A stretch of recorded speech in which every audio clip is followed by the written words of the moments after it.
여러분 오늘도 반갑습니다. 네, 또 귀한 자리 함께 해주시고 오늘 처음 오신 분들 더욱 환영하고요.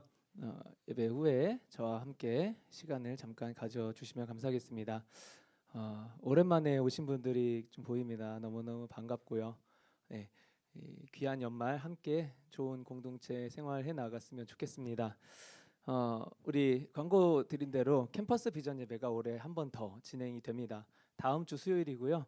예, 우리 지난 달 캠퍼스 비전 예배 보다 더 뜨거운 시간들을 갖기를 원합니다. 우리 여러분들 함께 귀한 자리에 또 함께 하기를 또 소망합니다.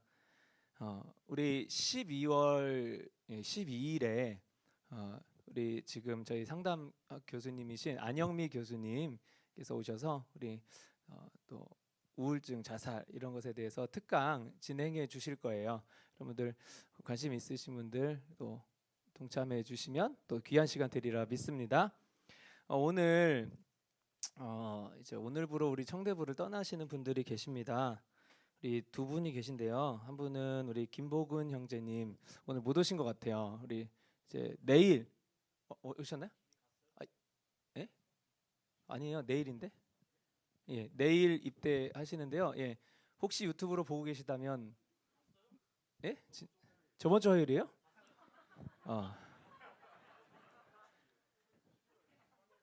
심심한 사과의 말씀을 드립니다.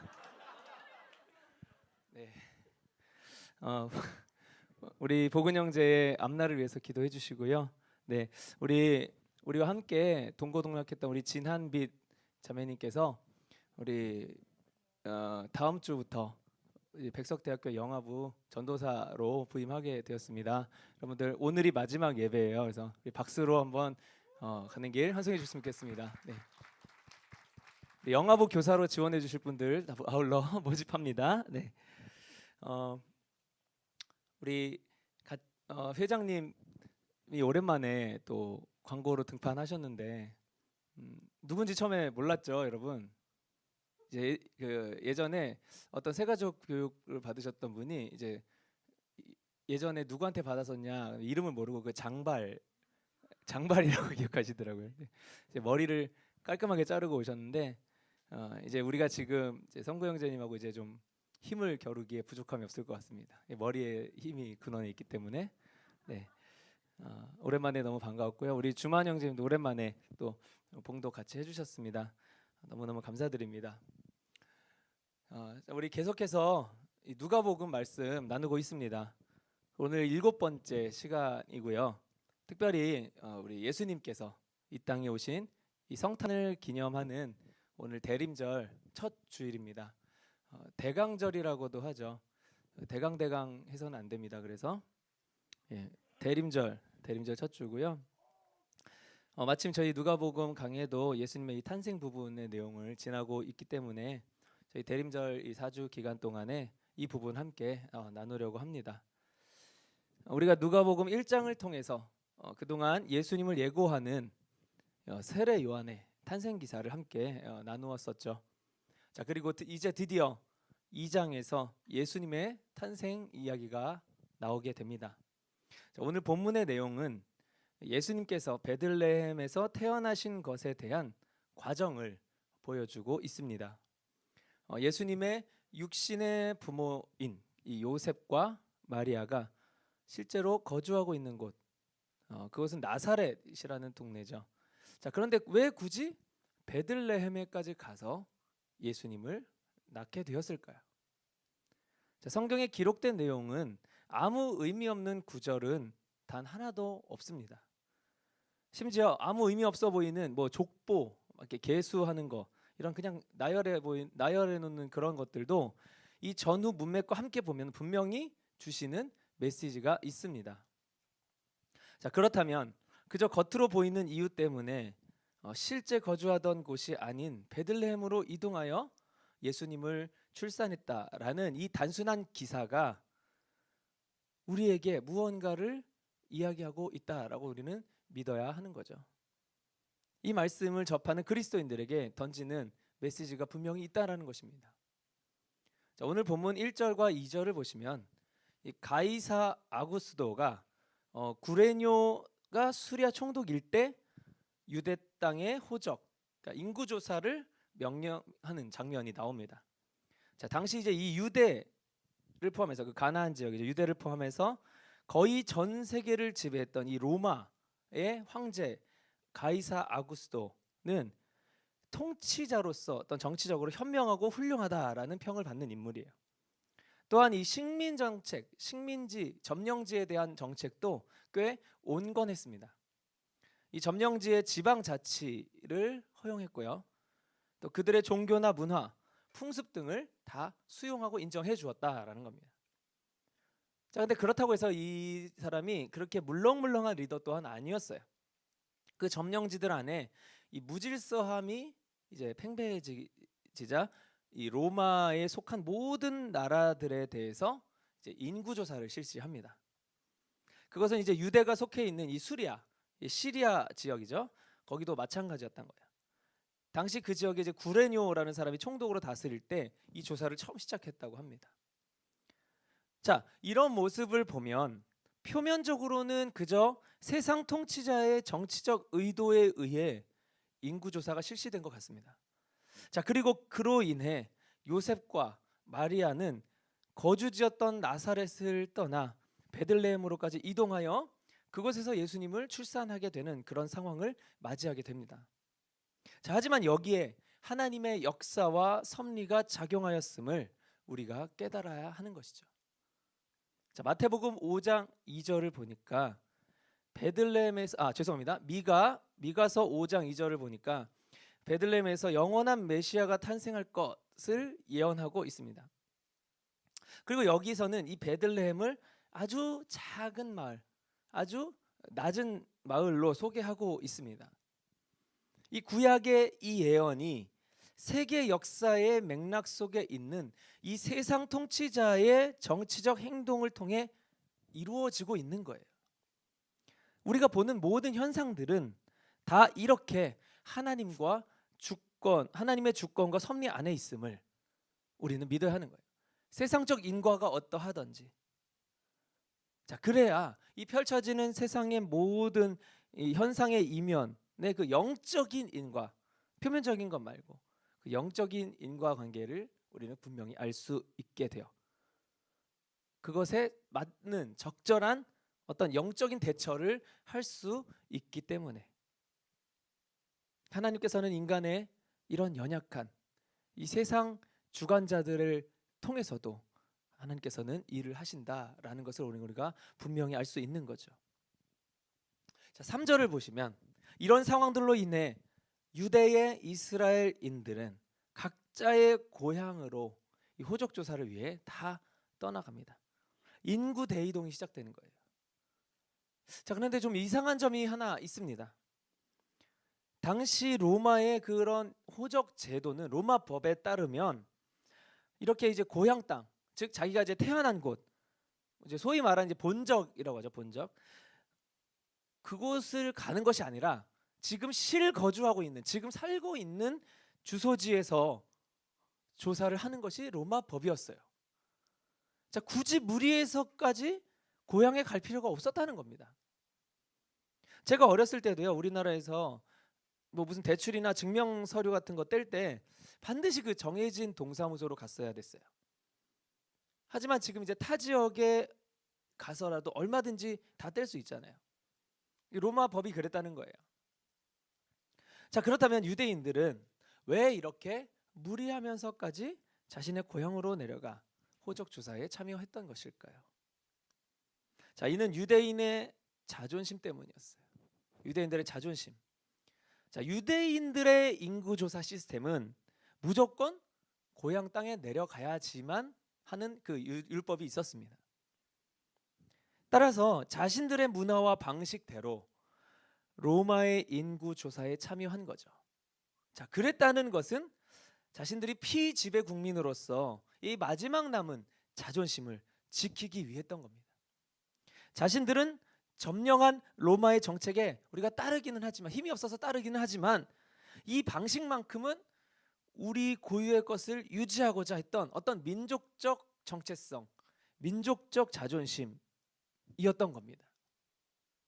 자, 이것이 가능했던 이유는 앞서 말씀드린 것처럼 이 지배자였던 가이사 아우구스토의 온건한 정책 때문이었어요. 다 수용했어요. 점령지의 문화와 방식을 존중해주는. 그래서 그들로부터 자신에 대한 지지를 이끌어내려는 어떤 정치적인 의도였다라는 겁니다. 자, 이렇듯 이로 인해 유대인들이 고향으로 돌아가 인구조사에 참여한 이 상황은 겉으로 보기에 유대인들의 자존심 지키기와 로마 황제의 정치적 의도 때문에 이루어진 상황이었어요. 이 때문에 요셉과 마리아도 베들레헴에서 굳이 예수님을 출산하게 된 것이고요. 하지만 이것은 역시나 이제 겉으로 보기에 인간들의 서로의 자신의 의지와 의도, 자신들의 의도 때문에 의지를 관철한 것 같지만 사실 이것을 통해서 하나님께서 당신의 뜻을 이루고자 하셨다는 것, 우리는 그 흔적을 발견할 수 있습니다. 자, 이런 우여곡절로 인해 예수님은 결국 그 부모님들이 거주하고 있는 나사렛이 아닌 부모님들의 고향 땅인 베들레헴에서 태어나시게 됩니다. 하지만 예수님의 고향은 행정상으로는 나사렛이었죠. 뭐 저도 제 등록된 집은 인천이었어요, 태어날 때. 하지만 실제 태어난 곳은 서울대학병원이었어요. 그렇다고 해서 서울이 주소지가 되진 않잖아요. 그런 것처럼 예수님도 나사렛이 주소지였어요, 예수님에게는. 그래서 이 예수님의 제자인 빌립이 처음에 빌립 제자로 스카웃되기 전에 먼저 제자가 됐던 이 나다니엘이 빌립을 예수님의 제자로 이제 스카웃하기 위해서 야, 나사렛 출신 예수님이라는 분 한번 같이 따르지 않겠냐 이렇게 제안을 했을 때 이 나다니엘 죄송합니다. 빌립이 나다니엘을 그 스카웃하려고 했을 때 이 나다니엘이 이렇게 말합니다. 요한복음 1장 46절에 나사렛에서 무슨 선한 것이 나겠느냐라고 이렇게 비꼬아서 말을 했던 장면도 있죠. 자, 이것처럼 예수님을 나사렛 예수, 그 사람의 이제 출신지와 함께 이름을 소개하는 것이 유대의 문화였는데 나사렛 예수라고 이렇게 말하는데 굳이 그렇게 나사렛 예수 계속 얘기하지만 태어나신 곳은 베들레헴이다라는 게 성경의 곳곳에서 강조되고 있는 거예요. 자, 이것은 아까 말씀드렸듯이 구약에서 베들레헴에서 메시아가 날 것이다라는 이 예언의 성취를 이루기 위함이죠. 그것 때문인데 왜 이 베들레헴이라는 동네가 선택이 되었던 걸까요? 자, 4절을 보니까요. 예수님의 아버지 요셉은 다윗의 후손이었어요. 다윗 족속의 유대인이었습니다. 다윗의 집안 이제 후손이었어요. 요셉의 가정은 그래서 인구 조사를 위해서 다윗의 고향인 베들레헴으로 이동을 한 것입니다. 자, 이건 역시 겉표면적인 이유예요. 내 조상 땅인 고향 땅으로 이동했다라는 아주 너무나 유대인으로서는 상식적인 일반적인 이유죠. 다윗의 동네라고 불리는 이 베들레헴은 왕을 배출한 동네임과 동시에 아주 초라한 깡시골 마을이었어요. 요셉의 가문도 육신의 계보로는 왕족 출신입니다. 하지만 지금 현재로는 보잘것없는 목수의 집안이었다라는 거예요.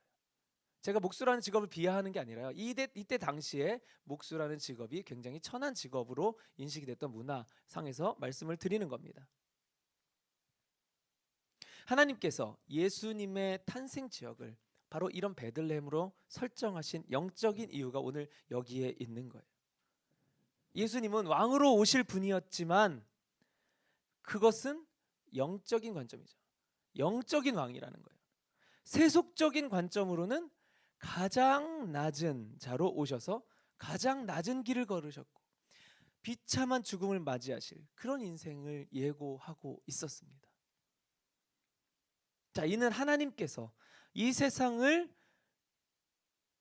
이기는 방식이 바로 이런 낮은 방식, 낮아지는 방식으로 이 세상을 이기시는데 이것은 이 세상을 이기기 위해서 이 세상에 이기는 방식인 약육 강식을 택하지 않으시고 오히려 그 반대의 방식을 통해서 이 세상에서 승리하심으로 인해 이 세상을 온전히 이기시려는 그런 목적이다라는 거예요.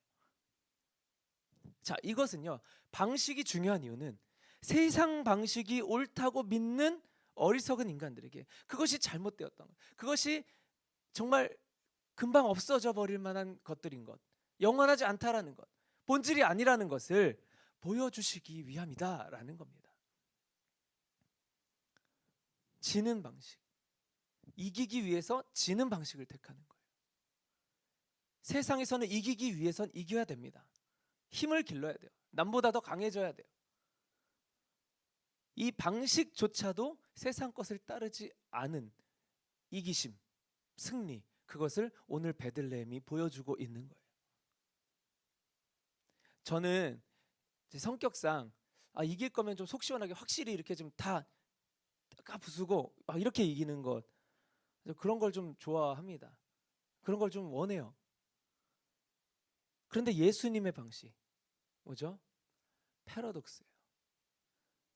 지는 방식을 통해 이기시는 거죠. 죽는 방식을 통해 사는 거예요. 저 사실 이게 좀 짜증났습니다. 예수님 믿고 제일 짜증난 게 이 부분이었어요. 어차피 이기는 결과를 만들어 놓으셨는데 왜 속 시원하게 팍 때려 부수고 이기지 않으시고 굳이 이런 갑갑한 방법, 열받는 방식으로 이기셔야만 했을까? 그런 예수님을 내가 따라야 되는데 이런 방식 또한 나한테 맞지 않는 방식을 따라야 되는 거예요. 어디 가서 계속 져야 되는 거예요. 낮아져야 되는 거예요. 나는 높아지고 싶은데. 예전에 제가 과거 유치부를 담당했을 때, 유치부 전도사로 있을 때 거기 학부모님 한 분이 이런 이야기를 하셨어요. 신방을 갔는데 믿는 사람들이 세상에서 잘 돼야 돼. 세상 사람들보다 더 부자여야 되고 더 잘 돼. 그래야 그 잘된 거 보고 예수님을 믿는다. 이런 논리였어요. 이게 세상 방식이에요. 세상 방식으로 이기는 것은 하나님의 영적 관점에서는 이기는 게 아닌 거예요. 그 방식에 진 거죠. 예수님의 베들레헴에서의 출생은 이런 방식마저 세상에 속해서는 진정한 승리가 될 수 없다라고 말해주고 있는 것입니다. 이것이 곧 왕이신 예수님이 낮고 낮은 이 베들레헴에서, 그것도 그 베들레헴 중에서도 더욱 초라한 말구유에서 나신 영적인 이유다라는 겁니다.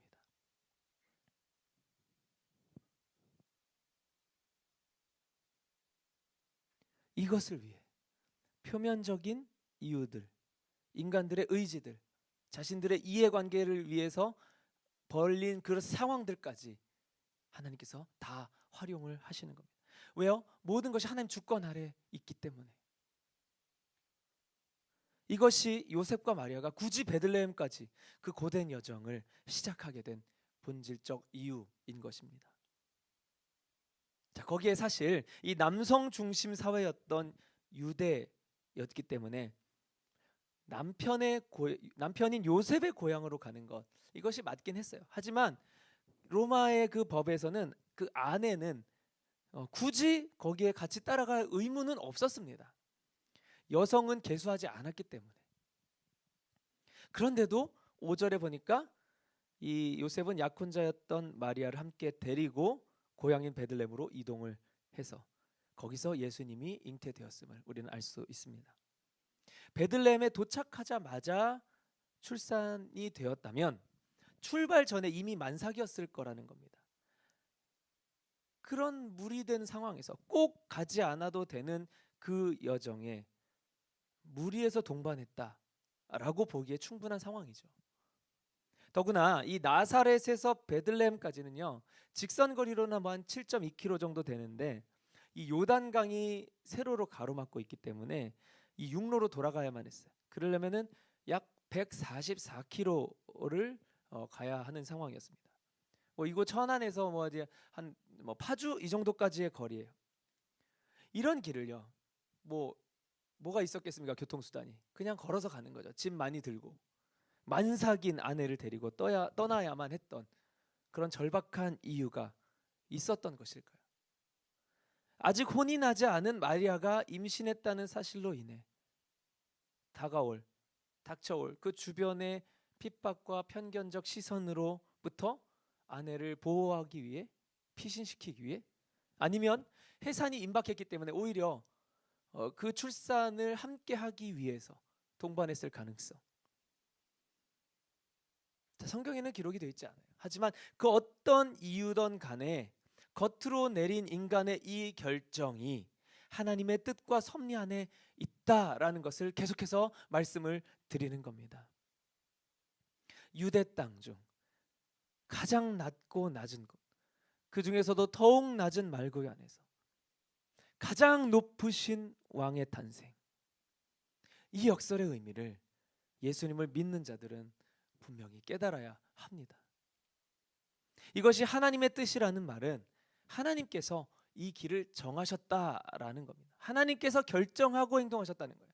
하나님이 누구의 타의에 의해서 행동하신 것이 아니라 하나님 당신의 주권적 결정에 의해서 이 베들레헴에서 나시기로 결정하셨다는 겁니다. 즉 하나님이신 예수님께서도 타의에 의해서가 아니라 스스로 낮아지심을 결정하셨다는 거예요. 자, 이사야 53장 7절을 보니까 예수님께서 도살장에 끌려가도 반항하지 않는 양과 같다라고 예수님을 표현합니다. 자, 이것은 이 양과 겉모양이 비슷한 염소와 대조되는 모습인데요. 염소는 이렇게 도살장 끌려갈 때 살기 위해 발악을 합니다. 하지만 양은 그 습성상 그저 잠잠히 따라간다고 합니다. 이 땅에서의 낮은 길을, 그것을 명령하신 하나님 앞에 양과 같이 순종하셔서 그 낮은 베들레헴에서 나신 이 예수님의 모습인 것입니다. 예수님을 믿고 또 바라보고 따르는 자들, 예수님이 행하신 방식도 따라야 옳은 것이겠죠. 그것이 곧 지는 방식으로의 이김, 죽는 방식으로의 살아남, 낮아짐으로 인한 높아짐, 바로 그것입니다. 인간이 추구하는 방식은요, 보이는 것, 이 육신의 세상에서의 성공, 경쟁에서의 우위를 점하는 것, 그것은 모두 이 세속 안에서의 잘됨인 것입니다. 오늘 예수님께서 유대 땅 베들레헴을 통해 이 땅에 오신 것은 그 오심 자체로 이미 우리에게 말씀하려는 것이 있습니다. 바로 예수님을 믿는다면, 예수님을 따르고자 한다면 그런 세속적인 잘됨을 추구하지 않고 영적인 잘됨을 추구하라라는 말인 거예요. 자, 그러기 위해서는 이 세상에서는 낮아져야만 하는 것입니다.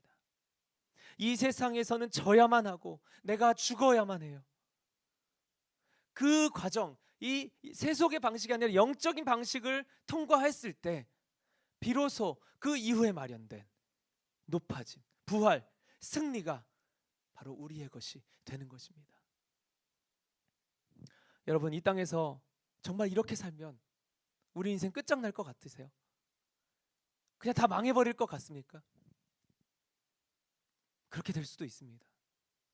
하지만 그렇게 되더라도 그것이 우리를 하나님 나라로 가지 못하게 할 수가 없다라는 거예요. 하나님 나라를 믿고 또 사모한다면 그래서 이 길을 걸을 수 있는 것입니다. 예수님께서도 부활에 대한 확신이 없으셨다면 어찌 죽는 길을 가실 수 있었겠느냐는 거죠. 그것은 헛된 죽음이 될 뿐이에요. 우리에겐 부활이 있습니다. 그리고 우리는 바로 그것을 믿는 믿음을 믿음이다라고 정의합니다. 당신 스스로 결정하셔서 담대히 베들레헴에서 나신 이가, 나신 그 아기 예수님, 우리가 이 대림절 기간 그 예수님을 본받아 우리 각자에게 주어진 우리 인생의 베들레헴의 길, 우리가 담대히 그 길로 가기로 결정하고 또 그 길로의 결정에 순종할 수 있는 이 귀한 대림절, 우리 성탄절 기간 저와 여러분이 되실 수 있기를 예수님의 이름으로 축복합니다. 우리 함께 찬양하고 기도하시겠습니다.